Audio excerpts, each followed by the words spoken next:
it is though very interesting because I feel that when we look at this next generation of teams, right? These next 2 years, I have many hot takes with. I don't know how many players from like that core will make it to the 27 World Cup. I want us And to talk about that. I oh, want us to throw out some names because, like, keep going, but I wanted us to talk about that. your eyes lit up way too fast. I'm like, this is way too early. I've seen one game, and I had, True. and the problem with me is like, I'll have a tweet and I'm ready to send it, and then all of a sudden something happens. I'm like, giraffes, giraffes. But like I said, I talked about a little bit in my recap of the 1-1 draw, and to me, I think, and it was like I feel terrible saying this because this is I don't know if I will give you names, and by no means, and it's not that I don't think that they can play, but I think of the players who are coming, and it's like, and there are Yeah. players we don't even talk about that are still there, right? Every there's a stat, I forget who, I saw a video and they were like, if you take every youth or if you take every age group, if you can get 3 to 4 players from that age group contributing to your national team, you're good, right? And so like I'm looking at, okay, the 2022 World Cup team for the women, right? Which they went there, they lost to France, lost to Korea, then lost to Nigeria. Um, I remember that team, and I was like, "Oh, what happened?" That team, Michaela Small is injured. Don't sleep on Michaela Smalls. I think there's a space for her if she continues to grow it. Good year. But like that team, from that team, you took Simia Wujo, you took Jade Rose, you took Olivia Smith. So you're like, oh, we actually got contributors from there. But that next U20 team, I am high on that group, like we were on that 2014 U20 team when we hosted the U20s. I think there's enough, like Chukwu, Naya Rose, Olivia Smith, Florian Jord, like Ella Ati is a thing. I don't. The problem's going to be with any youth player coming to the national team level. You're no longer competing with your peers. You're competing with everyone who is a professional at this point. So you don't have to just beat the top 40 or so collegiate players or people who are under 20. Now you have to beat out professionals. So it'll be tough for them. But I wonder, positionally wise, right? We've heard Casey Stoney say, okay, to me, Alidu is a 10. Okay. Alidu is a 10, that's fine. I think a lot will depend on where they put Olivia Smith. Because where they play Olivia Smith I think will create a ripple effect in the front line, because if they play her Is as it not a obvious that she's a nine? Is that not obvious that she's a nine? Where do you think she should be? I like her as a modern 10, right? Which is basically your second Interesting. striker, right? Okay. Like Next there's to who? no who's the 9. Yeah. Yeah. Who is she with? Vienna's? um I'll let I haven't given up on the idea of Evelyn Vienne as a 9. I think she could still be a solid 9. I think she pairs off better with, I think Vienne and Smith is a good pairing. Mm-hmm. There you could almost do what they would did. So like when they played U20s, they effectively, her Olivia Smith and Florian Jordan were basically, you want to be 10, cool. Do you want to be out wide, cool. Like let's swap it, and they were fluid Mm-hmm. that way. I think what you do at the 9 is interesting. I think having a more mobile 9 works if you're going to have a more back to the net, ball winning, hold up play 9. And that's where maybe you say a Jordan Heidema, you can still use her, because yes, she's not going to be Christine Sinclair, but she has improved her on the ball action. From deep, she is a good playmaker, and she's gone to her strengths, which is, look, I got hops. I'm gonna get these headers. I'm gonna do it. So I think if you do that to the 9, you have Heidema. If you want to say, I think Heidema, Vienne. And I'm going to put Annabelle Chukwu there. I'm putting her there now because I think she'll get better. So you do that, then you go to the 10s. Ali do's a 10. The coach has said it. I think Smith can be a 10. Cool. If you're gonna play in like a similar to a 4-2-3-1, or if they play the 4-4-2 like they played against China, Jessie Fleming is probably going to be closer to a 10. That's 3 advanced midfielders type players. Not the 8. I don't. Emma Regan or Reagan. Like we're gonna say both ways because I'll find it eventually at TFC, AFC Toronto. But I think her emergence does something very interesting. You don't need to rely on Quinn as much. Yeah, and Simi is the CDM pairing that works best with Jessie Fleming. Which means to me, which is crazy if you asked me this 2 years ago, but like, I think a player like a Nichelle Prince, I think a player like even though she scored yesterday, a Julia Grosso, I don't know if there is space for them. Grosso. Prince, I can see. Grosso, interesting. And I'm still high on her as a player, but I don't know based off of the midfielders that are coming, because it's the CDMs. If they find CDM answers with their midfielders, then you put Grosso in a conversation where it's like, okay, now she's battling with 10s. And I'm not going to take Smith. But it depends on the formation. What was the formation yesterday? I thought it was like more of a 4-4-2. It was more of a 4-4-2. You thought it was a 4-4-2? Okay. I thought it was like a 4-4-2 diamond, where it was like a 4-1-2-1, but it wasn't, because Grosso was getting out wide with it. And again, you play any 11, they're going to move around. It's not going to be a strict stay in your channels lane. We know this. But I think in that the midfield is the most fascinating position to me, because Fleming, I think, is a lock. I think Awujo is a lock. I think Reagan is a lock. Just to make the team, not necessarily starting, but like to be on the squad. To be on the squad, yeah. You think Reagan? I feel very highly about Reagan. I'm very glad she's on AFC Toronto.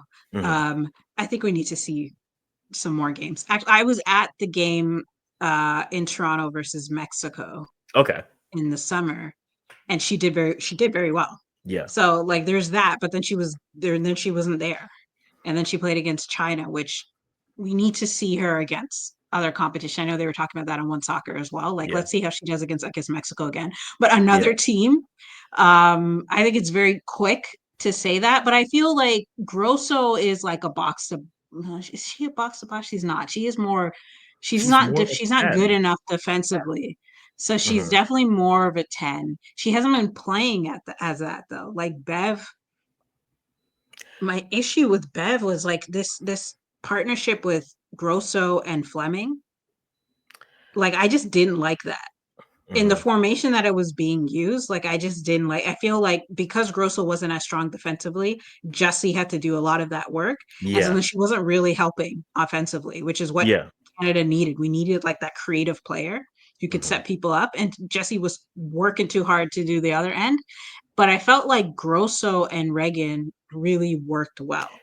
Yeah, like, and you saw the drop off. To be fair, Casey Sony brought in some kids after. Look, but we got to see players who weren't in the top 25. Like I'm excited. Yeah. I'm thrilled.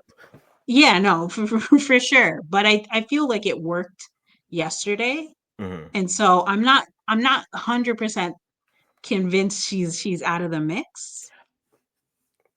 And again, that's fair. I'm not saying she's out of the mix. I'm just saying, at least for my depth chart now, again, we have a new coach, so everyone starts at a level playing field. So, but the emergence of more central defensive and responsible midfielders means the players that you were playing in those positions can now play further up the pitch. And so Fleming is no longer in that 6 role. She's in that 8 to 10. Now she's probably your best 8 on the team. Yeah. But now you put her up the pitch. Are you going to play Grosso over Fleming? No. Then the conversation becomes, is she an 8 or a 10? If you once you get to the 10 conversation, I'm taking I'm taking Smith. I'm taking Ali Do. I'm and so to me it's like, okay, if I have a if I have a of a depth chart, it's not necessarily that I don't think the player is good, but and this is my depth chart. This is not the Canada Soccer official depth chart, so I don't make the teams. If they want to make me make the teams, I'm available on Tuesdays and on holidays. But like we can kind of see that kind of go through. But I think it's very interesting. The only other fascinating position to me is just right right back because Right back. and it's availability. It's the biggest thing. Yeah. If Jade can have a healthy year, no one is denying the talent. Riviere. She's the best right back we have. Her issue is availability. It is. 100%.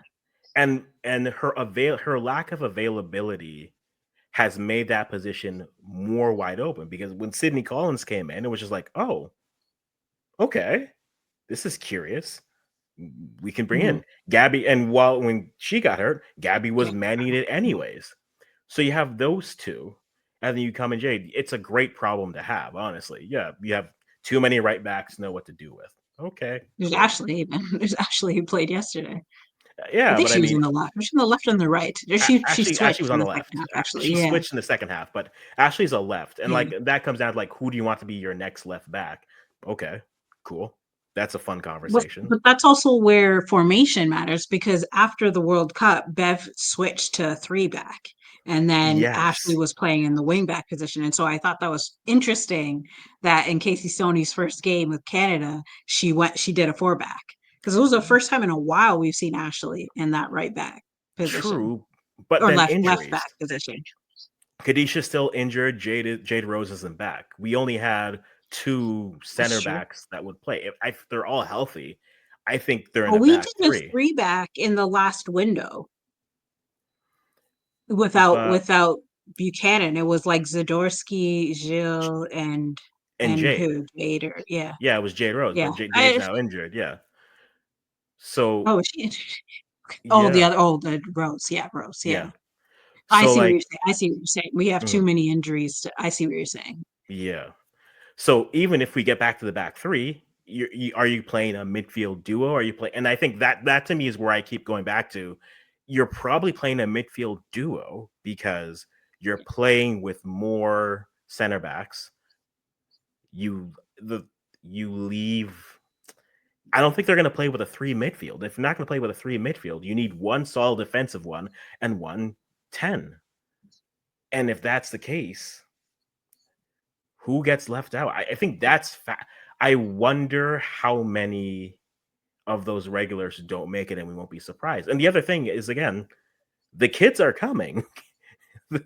The kids are the kids are here and like they're No, going to I push. think it's healthy competition. It's Yeah. needed. The only thing I think with the 10 is that Olivia Smith, I mean, we need to see this team. We need to see more games.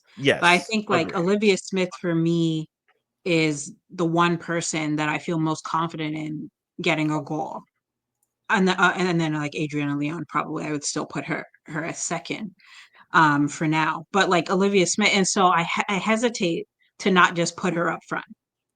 And And, so if she's up mhm. front, that does it. Aladou's not going to play the 10 every single game, every single minute. No. And so in Yeah. that sense, I do still think there's a space for Grosso, although like Haitama also played the 10 last year at times. And so I also think the wing, you said right back. I was wondering if you're going to say right wing because I was wondering where you're going with that because I feel like Janine Sonis, aka Becky, Yeah, we're I gonna call her Becky feel for a month. like It's okay.